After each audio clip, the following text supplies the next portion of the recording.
Ahoj, já vás všechny zdravím. Já jsem se dneska vydala opět na nákupy a dneska jsem teda zavítala do Pepka, kde jsem se chtěla podívat na nějaký podzimní vlastně doplňky do bytu. Byla jsem opravdu nadšená, tady s vámi procházím jenom tady tu sekcí vlastně dětského oblečení a dětských doplňků. A vlastně podíváme se spolu hlavně teda na doplňky do bytu a různých dekorací. Já teda často do Pepka chodím s dětmi na nějaký tvořící pomůcky, jak pro nějaký papíry, fixky, špitky a různý serepetičky, ale občas si tady zde vybere i moje malá dcerka nějakou panenku, takže občas i nějaký ty hračky zde zakoupíme. No, tady už procházíme jenom sekcí vlastně těch různých hraček.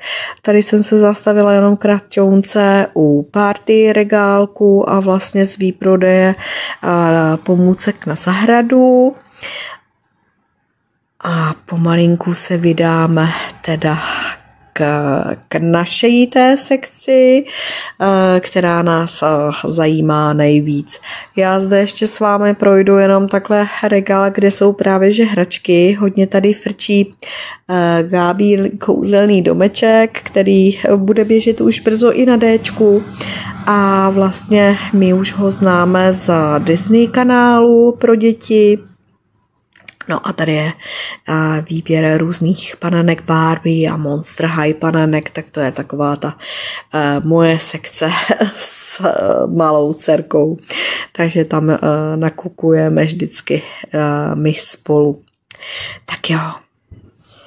Mě tady teda v Pepku strašně zaujaly tady ty krásný lampičky, LED lampičky, které jsou teda ve výprodeji za 60 korun, ale půjdeme se podívat teda na tu podzimní dekoraci. Vidíte, že to úplně svítí barvami, takže já jsem teda byla hrozně z toho nadšená.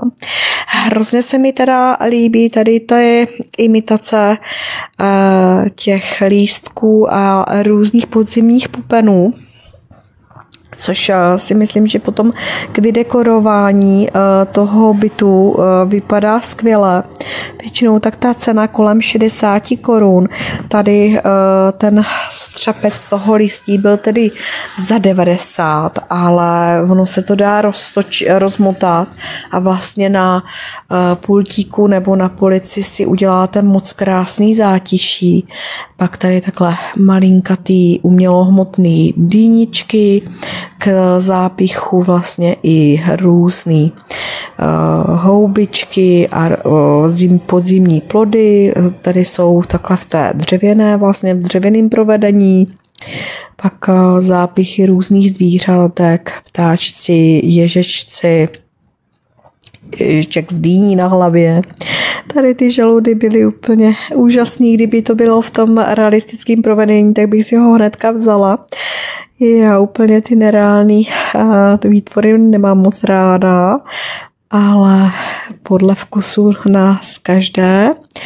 A tady opět trojsoší vlastně těch mochomůrek a tady takhle taková hodně baculata za 60 korun z keramiky.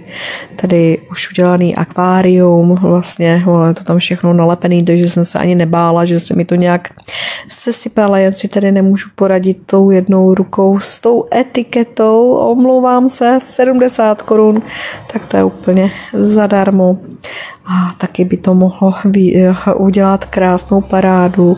Pak tady jsou nějaký už textilní ty houbičky za 30 korun, tak to není vůbec o čem. Pak nějaký ten ježiček keramický, tady je obalená vlastně polystyren obalený textilem, ta dýně za 60, bílá, žlutá, oranžová kombinace, dýňový skříteček a vedle vlastně takhle s těma mohutnýma vousama. Tak to je za 70 korun. Ty ceny opravdu v tom Pepku jsou hodně takový, bych řekla, dost lidový. No a tady už jsou takový měkoučký, hodně chlupatý dýničky za 70 korun, opravdu podle mé ruky byly docela velký, takže to se mi fakt líbilo. Pak zase takhle větší dýňový skříteček za 130 korun s takovýma těma věsícíma, s pověšenýma nožičkama a taková dýňová vlastně, dýňový květináč nebo dýňová květina takhle z toho listí za 120. No a míčička, opět textilní, za 130 korun, která sedí na dýni. To úplně není úplně můj styl, co by mě zaujalo, ale chtěla jsem vám to ukázat, že vlastně ji mají jak v zelené, tak v klasické oranžové. Strašně úžasný byly tady ten hrneček s těma houbičkama, tak ten byl můj veliký favorit. Celkově tady ty mě moc zaujaly, tady ta keramika a skleničky i konvička nádherná, takhle krásně zdobená ve tvaru dýně. Ta je fajn a ta byla za 150 korun. No,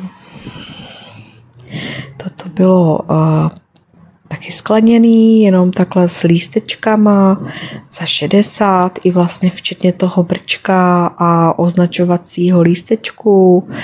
A pak jiný typ vlastně konvičky, takhle ve tvaru houby. Tady to víčko, to bylo plastový. Ale to jsem tak jako pochopila, že je to takový ten svačinový boxík. Tady ty žaludy na pečení různých mafínků, tak to bylo moc miloučký a vlastně dýně držák na ubrousky je fajn. Já mám moc ráda i tady ty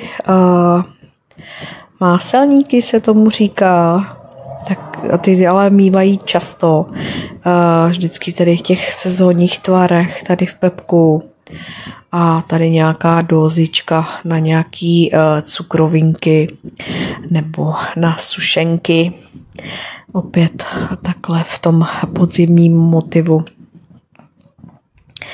z keramiky, moc hezky zpracovaný. I tady ty nádherný velikánský podnosy, jak v tom dřevěném provedení ve tvaru dýně, tak i tady ta velikánský podnos keramický byl skvělý. A tady ty ohromný velikánský dózy na opravdu cokoliv. Na opravdu už cokoliv. Takže já si myslím, že teda Pepku se to opět povedlo. Mně se teda tahle kolekce moc líbila. Já jsem byla nadšená a tady už s váma koukám jenom na bytové doplňky, nějaký povlaky na polštáři, tak trošičku jakoby v motivu podzimním. A těmahle záběrama se s váma rozloučím. Mějte se moc krásně. Moc děkuju za zhlédnutí, za odběry, za lajky.